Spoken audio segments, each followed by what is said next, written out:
no Evangelho de Marcos, no capítulo de número 10, e versos 6 em diante.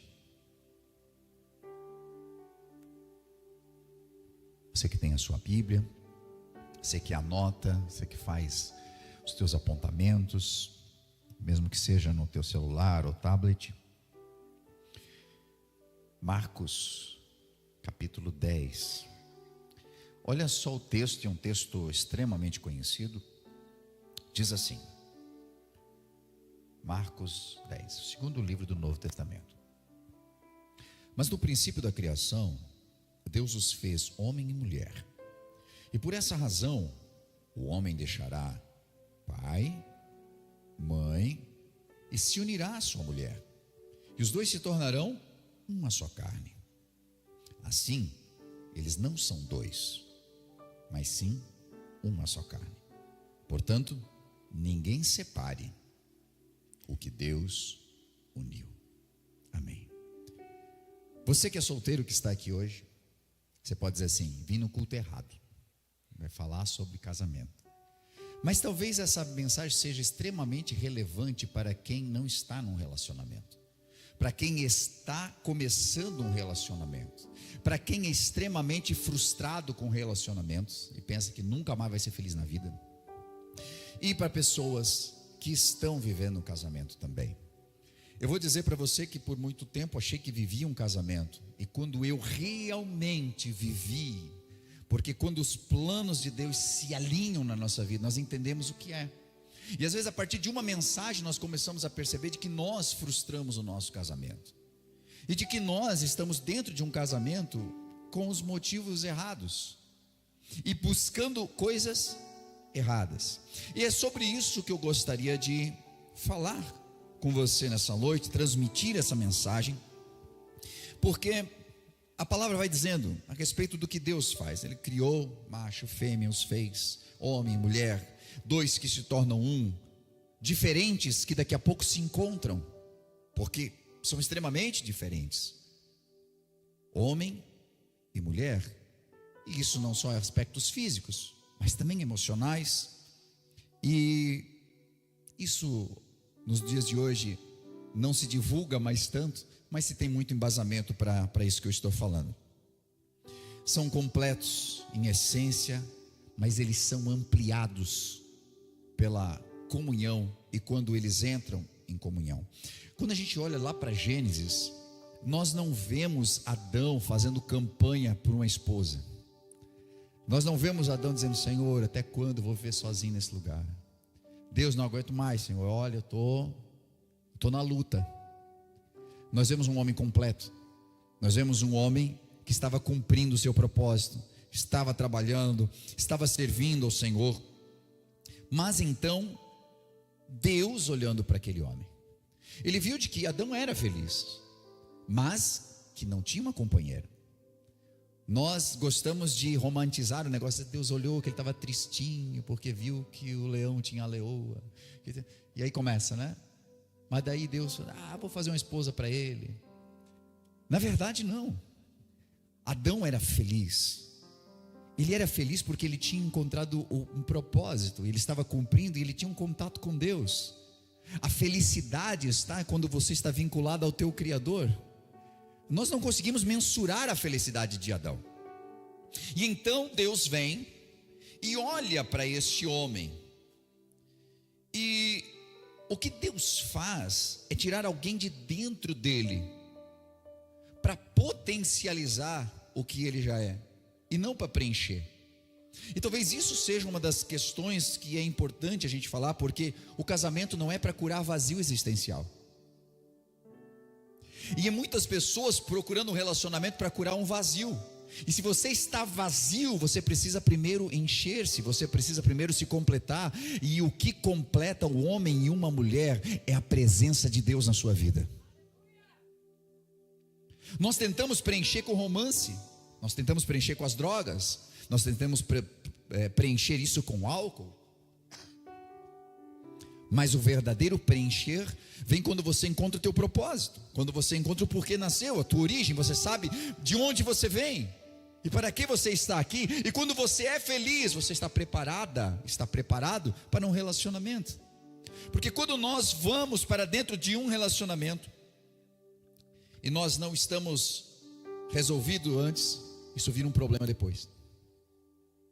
Vai virar um problema para ser resolvido lá dentro. Essa alma mal resolvida, ela não consegue encontrar um refúgio no casamento. E aí ela cria uma sobrevivência emocional, uma dependência emocional do outro, mas sem nunca preencher o seu vazio.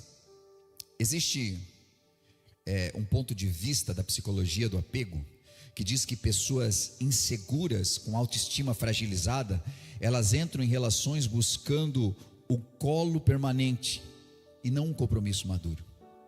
Ela tem uma dependência emocional, ela já tem uma fraqueza, ela tem uma carência, e ela entra para encontrar ali o que faltou do pai, o que faltou da mãe, o que lhe faltou na vida. E então entra com os motivos errados dentro de um relacionamento, e por isso há tantos relacionamentos quebrados, onde as pessoas estão ainda carentes dentro do relacionamento, porque ela não conseguiu entrar com maturidade a ponto de os dois lutarem juntos, mas ela está sempre numa grande dependência, uma dependência permanente. Deus, Ele dá alguém para nós, Ele nos entrega, quando nós realmente nos colocamos na presença de Deus para isso também, né? Quando nós pedimos a Deus, porque nós podemos escolher, você é livre, mas tem momentos em que nós dá um clique de inteligência, nós vamos dizer: Senhor, eu preciso que Tu me guie, porque a nossa escolha é muito baseada apenas naquilo que a gente acha, do que a gente vê. E quando nós colocamos, Deus nos entrega alguém, mas quando nós estamos felizes, não quando a gente está procurando preencher vazios, aí Deus vai nos entregar, aí Deus vai nos direcionar. E é interessante o texto, porque ele vai começar dizendo, né, que esse homem, essa mulher, quando se encontram, ele deixa pai e mãe. E é muito importante, porque são coisas que nós pensamos, falar isso num culto, mas a grande parte dos problemas acontecem em muitos casamentos porque as pessoas não deixam pai e mãe. E deixar pai e mãe não é no sentido de desonra, de abandono, de nada disso, porque aí você está pecando. Você deve honrar o seu pai e sua mãe, você deve cuidar deles, você deve ter esse carinho de saber como estão, de estar ali solícito a tudo que for necessário. Mas existe algo que precisa ser cortado, e a Bíblia fala aqui de uma dependência. O que precisa ser cortado é a dependência desse pai e dessa mãe. Algumas pessoas saem de casa pelos motivos errados. Alguns saem cedo demais. Elas estão fugindo, achando que o casamento é a liberdade sem supervisão. Não aguento mais meu pai, não. Minha mãe, eu vou casar, que daí eu saio de casa e eu vou viver minha vida e vou ser livre.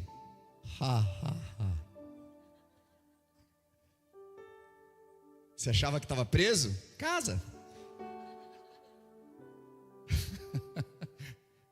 Tem muita gente que sai cedo de casa porque está em busca dessa tal liberdade. E o casamento não é uma rota de fuga, ela deveria ser uma rota de propósito.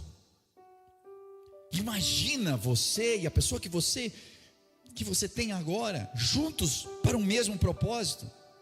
É potencializado. É o que muitas vezes está nos planos de Deus. Agora, que quem casa para fugir, ele já chega fugindo no casamento, e ele passa um casamento inteiro fugindo também. A vida continua sendo uma fuga constante, porque está saindo pelos motivos errados. Agora tem outros que não conseguem romper com pai e mãe. Eles permanecem emocionalmente tutelados por eles, emocionalmente presos, e não conseguem fazer nada sem dizer: o que a mãe acha? E a esposa está assim, tipo, casei com quem? E vou dizer, não tem aqui, glória a Deus,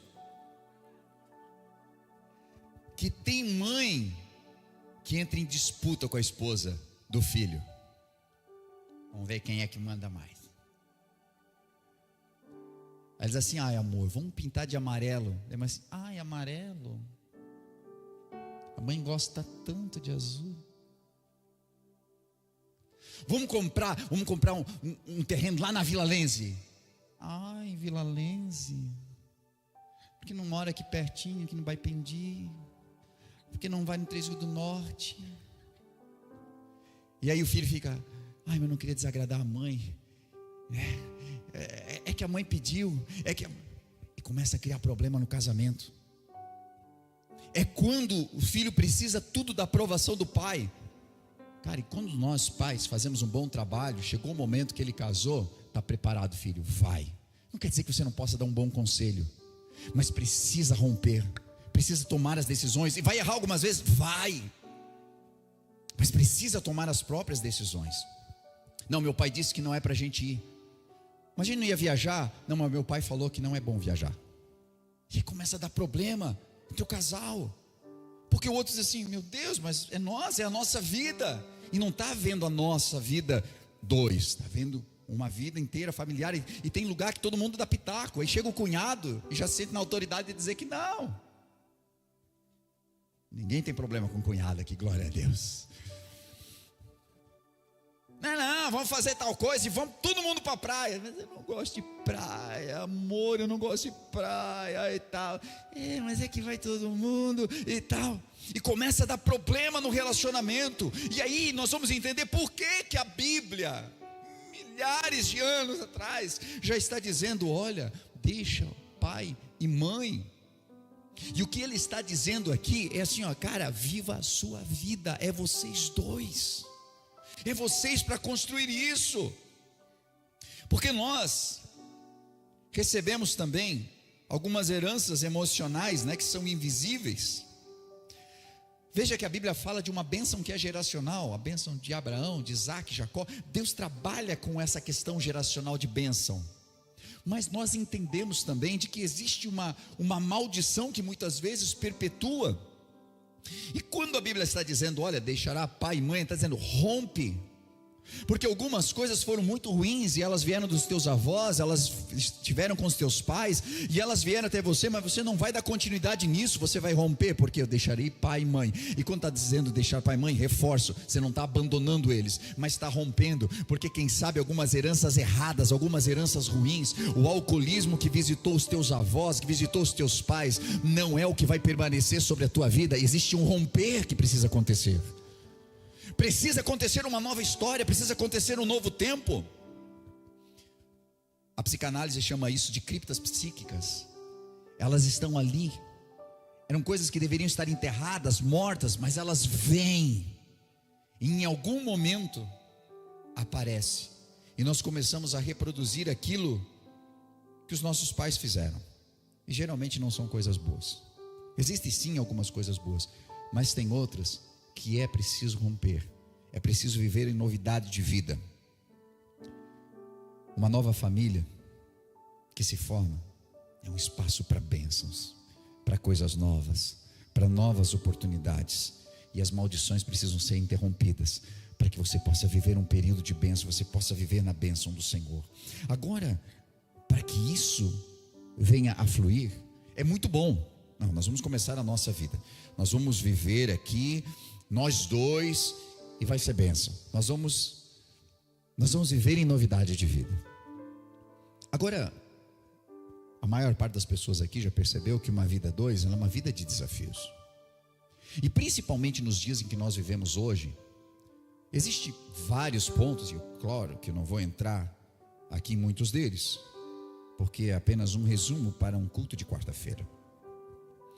Existem algumas coisas que nós precisamos entender.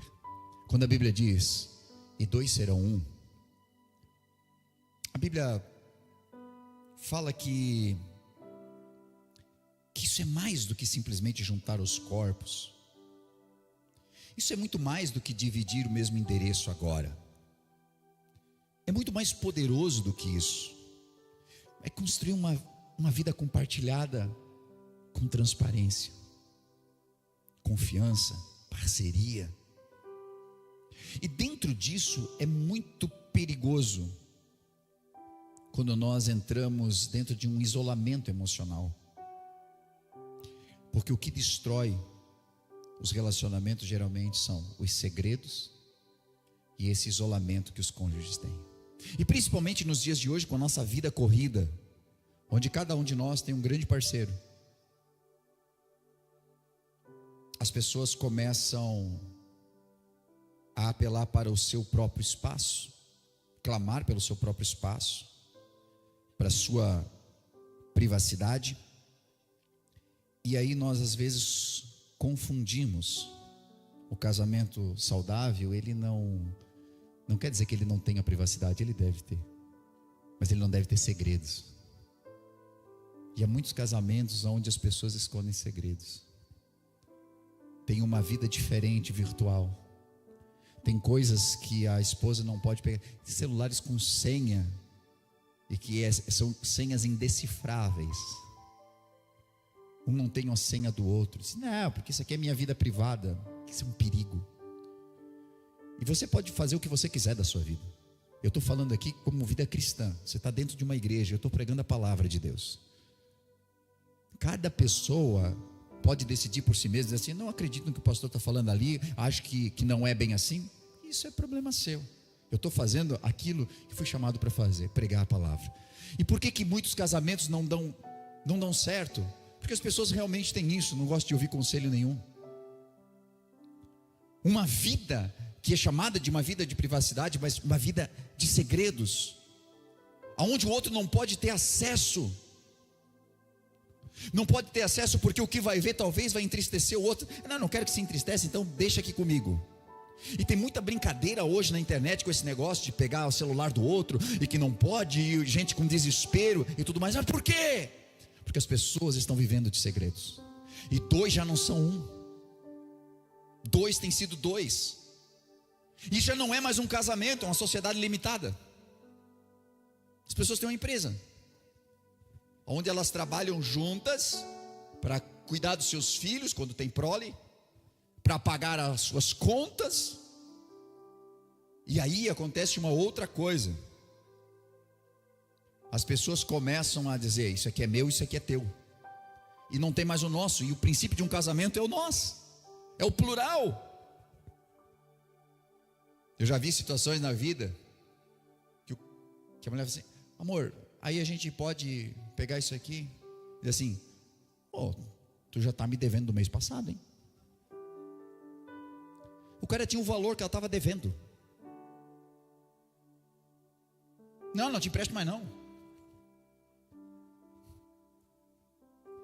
Eu entendo de que, né? Dentro de um princípio, é nosso, né? É tudo nosso. Não, esse carro, meu carro. Limpa o pé para entrar no meu carro. É nosso. Não, o meu caixa, o meu dinheiro, as minhas coisas. E aí, pouco a pouco, tudo isso vai caminhando para uma individualidade, que é tudo que Satanás quer. As pessoas vivam separadas, que as pessoas estejam dentro do mesmo lar, se chamem de família, mas não sejam ela. E eu entendo que a organização financeira de cada um é de cada um, mas cuidado, porque tudo começa assim, com pequenas coisas que nós vamos detendo apenas para nós, cuidando do que é nosso.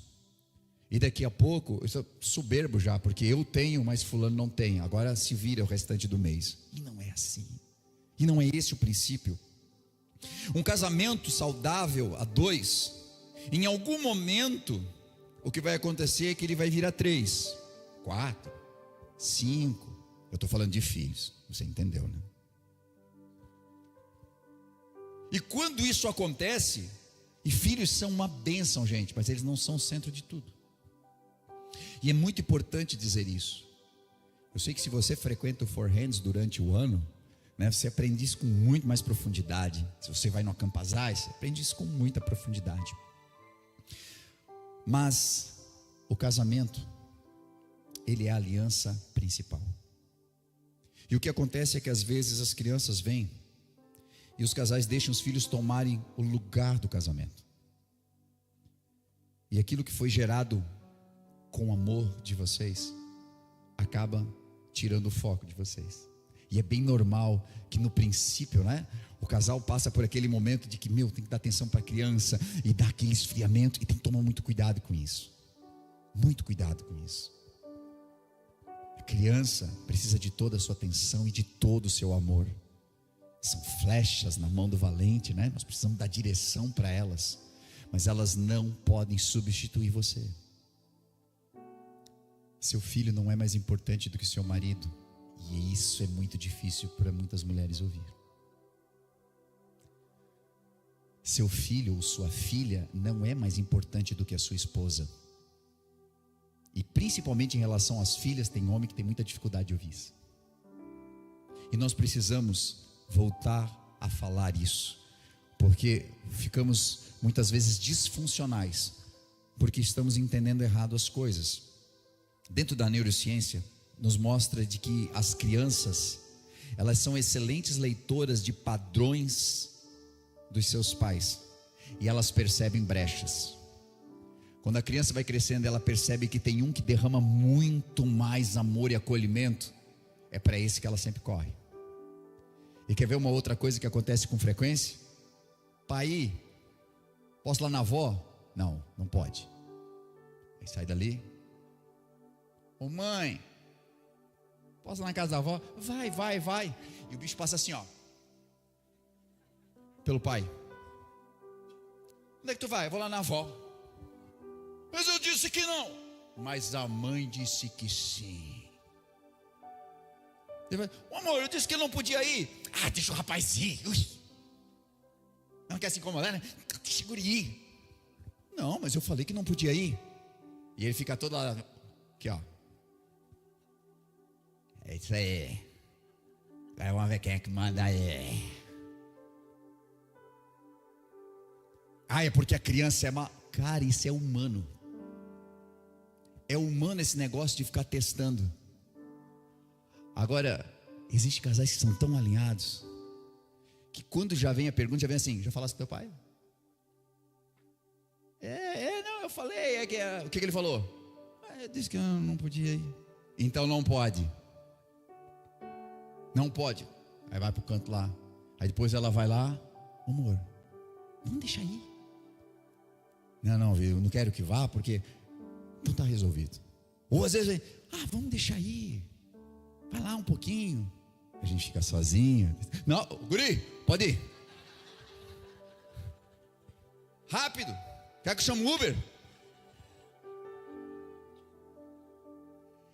Mas, sabe, aquele negócio que não pode ser na frente das crianças. Aquela briga que não pode ser. Eles observam tudo. Começa uma discussão, eles estão observando. Você sai do culto dizendo assim, o pastor é isso e aquilo. Eles estão aqui, ó, só comendo a conversa. Quando eles crescem, some da igreja. Por quê? O meu pai e minha mãe iam direto para a igreja, mas saiu falando mal do pastor. Você falando mal da música. Eu nem sei por que eles iam. Isso quando eu chegava em casa ainda brigava um monte. Nossos filhos estão nos observando em todo o tempo, e nós precisamos ser um exemplo para eles. Precisamos estar aliançados um com o outro, porque se você estiver bem, eles vão olhar e eles vão desejar isso para a sua vida. Eles vão saber que não há brecha. É preciso cuidar da nossa casa, a saúde do ambiente conjugal, assim como toda casa, né, que precisa ser limpa, precisa ser organizada, cuidada. Nós precisamos cuidar das nossas relações também. Um cuidado emocional com o nosso trabalho, um cuidado emocional em relação a tudo que nós fazemos no trabalho, com o nosso caso, com o celular, com a nossa rotina, com as nossas zonas de conforto. Precisamos ter atenção e precisamos de vez em quando pensar, será que eu não estou indo para esse lado de novo? Eu já ouvi uma mensagem, me alinhei, mas será que eu continuo firme? Porque o trabalho é uma coisa que nos recompensa a curto prazo, né? Mas ele tem uma cobrança a longo prazo. Quando nós desnivelamos a questão do trabalho, o trabalho é muito importante, gente, dignifica o homem, mas nós devemos cuidar, porque às vezes nós focamos tanto no trabalho e desfocamos da família, e a família vem antes do trabalho. Precisamos ter essa atenção, porque no final, quando vem a cobrança, tua empresa não vai resolver o teu casamento, teus clientes não vão resolver o teu casamento. Quem paga o preço geralmente são as pessoas que nós mais amamos, nossos filhos, quem está perto de nós. E o tempo vai passando e nós vamos perdendo o tato. Tocar um ao outro se torna uma formalidade. O carinho vai virando simplesmente um protocolo. Dizer bom dia, boa tarde, boa noite, eu amo você, às vezes nem sai. E aí, para ter intimidade, vira uma burocracia. Por quê? Porque é um esfriamento. Tudo que Satanás quer é esfriar o teu casamento, o teu relacionamento, para que você não viva isso. E você que nunca viveu isso, e talvez você que já viveu e passou por uma separação, por um divórcio, porque talvez todas essas coisas habitavam dentro do teu relacionamento. Prepare o teu interior, seja feliz, seja completa, seja completo. Busque no Senhor, para que quando você puder viver um relacionamento, encontrar a pessoa da tua vida, você possa colocar em prática a palavra de Deus. Porque se você colocar a palavra de Deus em prática, você vai ser feliz como você imaginou que seria, e ainda mais. Veja,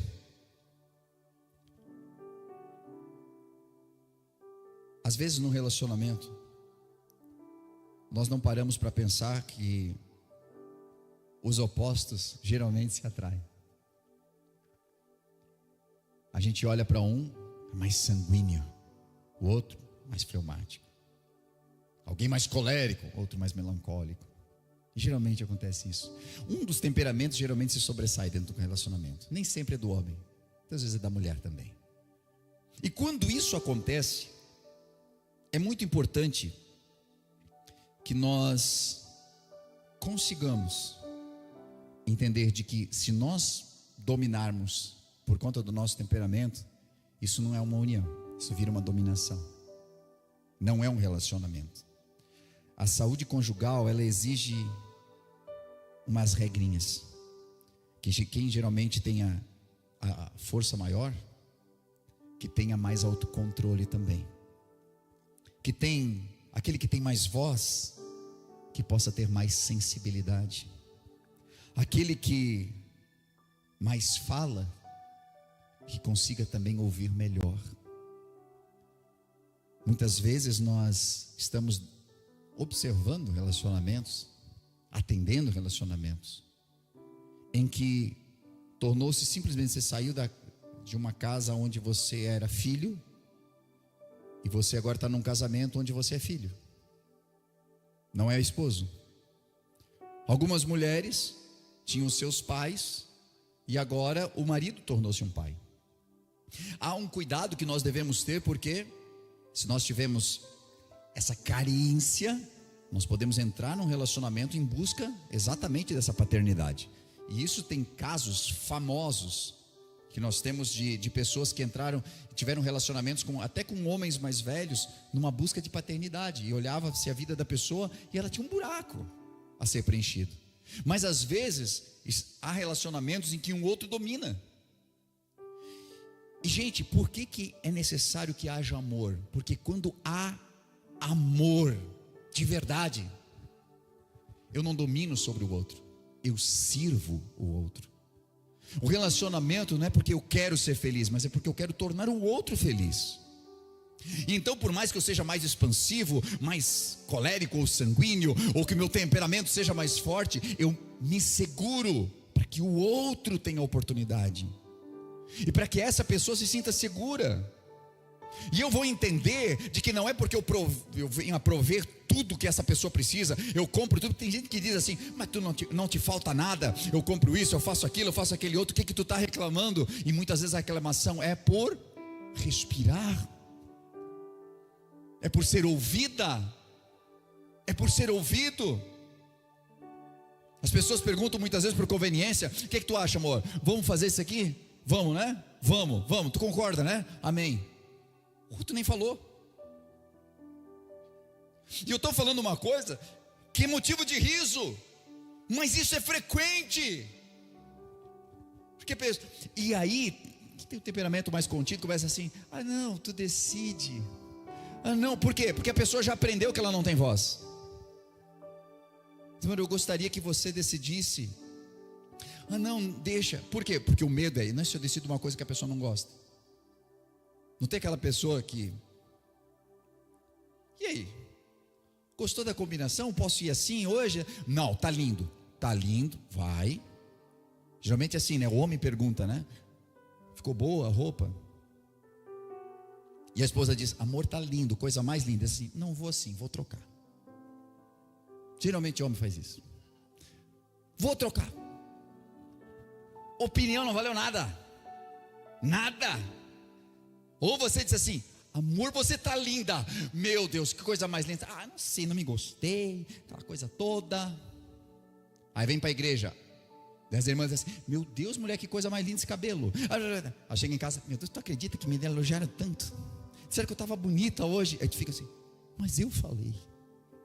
Mas eu disse. Mas por quê? Porque às vezes no casamento nós deixamos de valorizar a opinião do outro. E a opinião maior da sua vida e melhor da sua vida é de quem está com você nessa vida. É da tua esposa, é do teu marido. É essa pessoa do teu propósito. É essa pessoa que nós devemos ouvir. É essa pessoa que, sabe, nós pedimos conselho para tanta gente. E ali tem uma palavra de sabedoria que está calada. Está calada porque nós não deixamos falar. E porque só o que eu penso é que é o certo. Só o que eu acho. E isso precisa mudar, porque senão o casamento sofre. E aí vão criando-se barreiras invisíveis. Porque o inimigo não começa destruindo o casamento simplesmente pelo adultério. Começa pelas pequenas distâncias que nós vamos criando um do outro. É ela que se arruma e ele não percebe. É ele que muda o corpo e ela nem comenta. E aí ninguém mais elogia ninguém. Ninguém mais pergunta como foi o dia, ou se interessa realmente em saber como foi o dia do outro. E a rotina virou hábito, o hábito virou silêncio, e o silêncio transformou-se num muro que separa os dois que dormem na mesma cama. Muros que são construídos por palavras, palavras que machucam. Muros que são construídos às vezes pela falta de algumas palavras. E esses muros, eles podem ser derrubados também pela palavra, mas pela palavra de Deus presente na nossa vida, pela palavra de perdão, pela palavra de conserto, pela palavra que talvez traga consciência para você nessa noite, dizer, eu tenho errado, eu tenho falhado, tem sido só do meu jeito, eu tenho controlado todas as coisas, porque eu vivi isso, a minha vida foi controlar as coisas, e eu acho que eu preciso controlar ainda. E gente, se nós pararmos para pensar, isso é a realidade de muitas famílias. Pessoa, principalmente quem o pai foi embora cedo e você teve que ajudar sua mãe a criar seus irmãos. Você teve o controle a vida inteira, e você teve responsabilidade a vida inteira, e você teve que lutar a vida inteira, e agora você não consegue dividir a vida com outra pessoa. Só tem uma pessoa do teu lado, mas essa pessoa está anulada porque você acha que ainda precisa fazer tudo. E não, porque quando Deus fez a mulher, fez para que ela fosse a sua adjuntora, para que ela estivesse junto na mesma missão que você. A palavra que Deus usa para definir a mulher é a palavra que é usada na Bíblia para definir o que Deus faz por nós. Olha a importância disso. É Ele que dá suporte, é Ele que está junto, é Ele que fortalece, é Ele que auxilia. E quando diz assim, auxiliadora, botou lá embaixo, não, porque quem auxilia está aqui, lado a lado, andando na mesma direção, olhando para o mesmo alvo.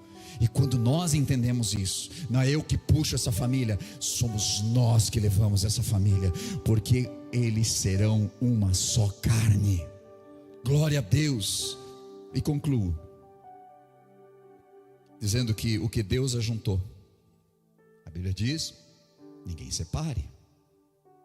Mas talvez a gente poderia dizer também que aquilo que Deus ajuntou, a maturidade dessas duas pessoas pode sustentar. Por quê? Porque em algumas versões que diz, né, homem nenhum separe outro homem, outro ser, outra mulher, enfim, para entrar e destruir um casamento, só se houver brecha. Precisamos blindar o nosso relacionamento, precisamos blindar E a melhor forma de blindar isso é quando o Espírito de Deus está dentro de nós. É quando nós buscamos na palavra do Senhor.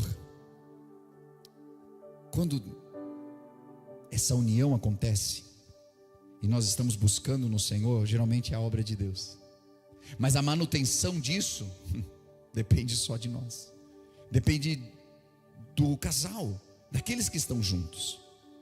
E ser uma só carne não é simplesmente uma poesia romântica. É uma engenharia emocional, espiritual, relacional. É você estar se esforçando, é você lutar. E depois de um tempo, ajustou. E aí vai. E aí você navega em um mar totalmente diferente. Precisamos cuidar de nós mesmos. E daqui a pouco, quando a gente cuidar bem de nós e a gente está bem, entender, agora eu estou pronto para um relacionamento. Ah, mas já estou no relacionamento, não sabia nada disso, o que eu faço? Começa um processo de cura. Começa um processo de entender quem você é e quem você tem sido para o outro. Se você só tem retirado e não tem doado, porque o casamento, dois se tornam um. O vínculo conjugal precisa ser mais forte do que o vínculo que nós temos com os nossos filhos. E nós somos apaixonados por eles. E nós fazemos de tudo por eles. Mas os nossos filhos vão crescer, vão ter a sua idade, eles vão embora. Eles devem ir embora, isso é saudável. Lembrem, não controle seus filhos. Você está preparando eles da melhor forma para que eles tenham a sua vida. E quando eles forem embora, quem sobra? Vocês que começaram. E às vezes por conta de filhos, por conta dos filhos, os casais se separam. E eles vão embora. E vocês ficam sós. Não vale a pena. Fortaleça o vínculo que você tem com essa pessoa. Se você está num relacionamento, fortaleça o vínculo. Cuide bem dos seus filhos, entregue amor, faça de tudo por eles. Mas não quebre a tua aliança por causa dos teus filhos. Eu sei que essa é uma palavra muito forte. A nossa casa precisa vir antes do nosso trabalho. As nossas palavras precisam vir antes do silêncio que muitas vezes afasta os casamentos. E então, esse casamento ele deixa de ser apenas uma realidade da vida de duas pessoas, e ele se torna uma aliança viva, madura, espiritual e profunda. O que eu desejo nessa noite, queridos, é orar por cada relacionamento que nós temos aqui nessa noite. Queria pedir que você colocasse de pé, por gentileza.